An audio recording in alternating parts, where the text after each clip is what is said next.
Hi there. So, if you're in the marketing world or even marketing adjacent, you might have seen something about a situation going on between WordPress and WP Engine. If you are not regularly working on the back end of a website or you're not familiar with website hosting, this story can be a little bit hard to follow. So, we spoke to Connor, one of our expert web developers here at WebFX, and he gave us a really easy to follow breakdown of what's going on with WordPress, how it's affecting websites, and what you should know about it. So, without further ado, let's toss it to Connor. So I'm a senior web developer here at on WebFX's interactive team. Do a lot of web development, debugging, helping give general guidance to the team, and doing a lot of WordPress related items. Awesome. So, basically, you're very qualified to speak on this topic, and you're very familiar with it at this point. Yes, yes, and it was definitely surprising to see this come up in some of the news threads within the past week or so. Yeah, for sure. So, I guess my first question, can you just summarize actually what's going on with WordPress in the simplest way possible? Yeah, definitely. So it's a bit of a unique situation. So about last week, there was a WordPress conference that wrapped up, and during this conference, one of the original founders of WordPress called out WP Engine on some of the practices that they have been going through and that he did not agree with them. They mainly revolved around branding and whether or not WP Engine was giving back to the WordPress open source community by helping with development. WP Engine was not super happy with this call out, so they started litigation towards WordPress and related organizations, and then WordPress and related organizations started litigation back.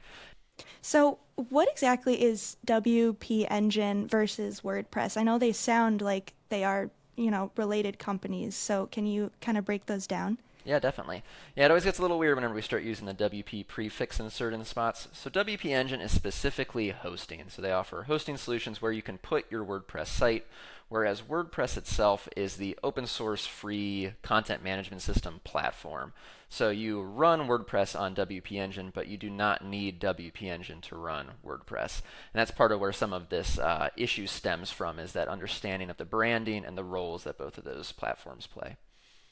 So, how is the dispute between these two organizations kind of affecting websites? So at the moment, it's really only affecting WP Engine sites, so sites that are running on WP Engine.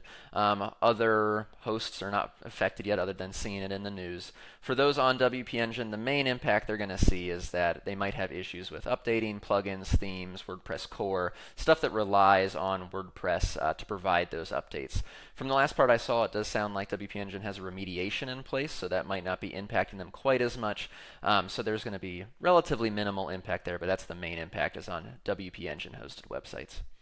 Okay, it's great to hear that it's not every website using WordPress because that is a very large chunk of the internet.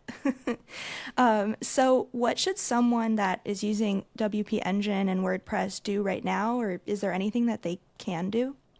At the moment, it sounds like the issue is relatively mitigated for stuff that would actually be affecting the website. The websites are going to be running fine on WP Engine, and WP Engine hasn't reported other performance or security related issues due to the problem. So sites can continue to live on WP Engine and be fine. If the issue were to escalate or get worse, presumably WP Engine will help handle that.